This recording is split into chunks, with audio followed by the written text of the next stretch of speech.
Hi, this is Manasseh Samantha Matemba, and I am studying my Master's in Biodiversity Informatics, where I'm carrying out my research, where I'm studying the impacts of riverine flow regimes and aquatic biodiversity in Afromontane ecosystem.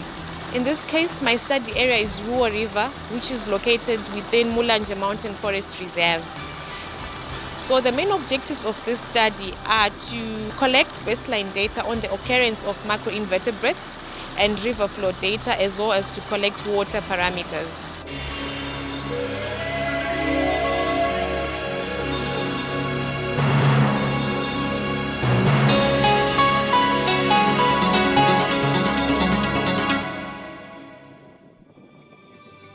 The study uses Ruo River to investigate river flow regimes' impacts on aquatic biodiversity.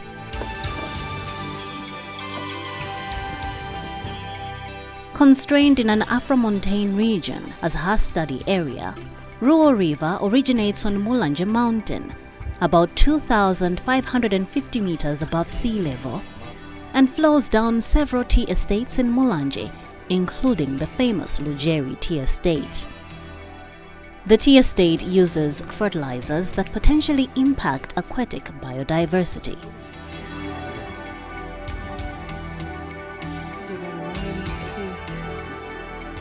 Greetings from MULANJE Mountain top, 2,055 meters up. This is right where Ruo River starts. This is the source. So we have been sampling for macroinvertebrate species and river flow data to see the relationship of the river flow and the types of macroinvertebrates that we are finding. So this morning we have managed to measure river flow and collect macroinvertebrate samples, which we have identified, and we have different families from Trichoptera, Diptera, and Beetles, and Afromontane. So the next step is to analyze the data and see the relationship of the river flow to the types of macroinvertebrates that we're finding, as well as the water quality parameters that we measured, which include pH, temperature, total dissolved substances, and electrical conductivity. So this research has been ongoing. It's seasonal. So we are sampling the wet season now. We also have data for the summer season. So we are going to compare these on different courses of the river from our upper stream, which is this one. So this will tell a story on the diversity of the macroinvertebrates and the types of families that we have found.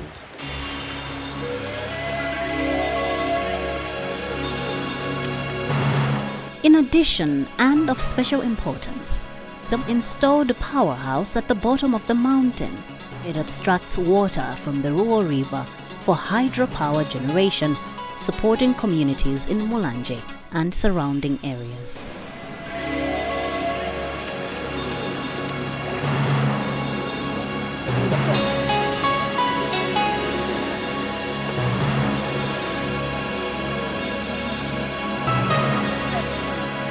While this is an important ecosystem service, Samantha's research is unpacking the cause effect brought by changes in water abstraction from the Ruo River on aquatic biodiversity.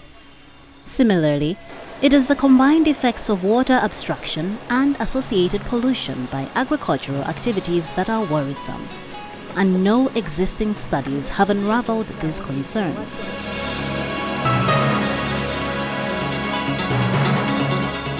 So this is the middle stream of Ruo River, which has been determined for this research study. A comparison will be made as to the relationship of the river flow and the microorganisms that we are finding, and also the water parameters.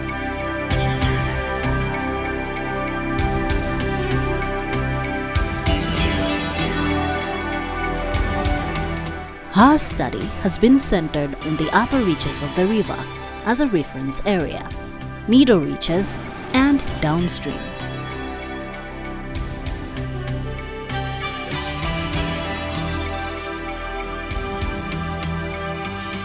My supervisors for this research are Dr. Emmanuel Velemu and Mrs. Mtewa. My name is Emmanuel Velemu. I'm a water quality specialist at the Malawi University of Science and Technology. And here we are is on the MULANJE Mountain Forest Reserve. And this is where one of my students, Samantha Matemba, is doing her research, looking at the relationship between the flow of the river, in this case Ruo, and its impacts on aquatic biodiversity. The whole essence is to collect baseline data because we do like data to inform decisions or policies, even management of the aquatic resources within the MULANJE Mountain. And of course other parts of Malawi in the Afromontane regions.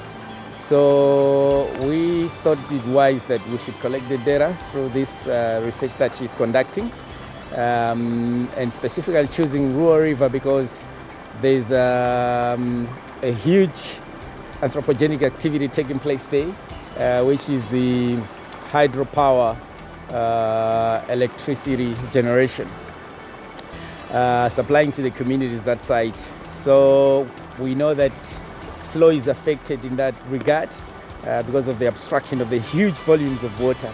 And once you abstract that water, then we know that it should have some impacts on the aquatic biodiversity, be it abundance, diversity, and even distribution. So she's looking at the occurrences across along the river. So the upper stream is more like a reference point where we know that there's no abstraction taking place. So looking at the biodiversity occurrences that side and doing comparisons with what is happening in the middle stream because the abstraction is taking place in the middle stream. And then further downstream what is happening to Ruo River because of the electricity generation. And in addition to that, she's also looking at the quality of the river itself further downstream because we know now that there are other anthropogenic activities, in this case the tea plantations. These guys, these factories in the States, they do apply fertilizers, we do know that, and we know that salts are actually toxic to aquatic organisms. All these, the exact pressures on the aquatic resources, and in our case, it's aquatic biodiversity, which is often neglected in our research. Most of the time we do research, in the cities, we've got a lot of data that side, but in the Afromontane regions, we actually don't have data when it comes to aquatic life. So we thought this is very important, and we are so thankful to her funders, which is the JRS Biodiversity Foundation in the United States. And also she got some funding, some grant from Kenya, the Data Science Africa project. So we're really excited and looking forward to what will come out of this research.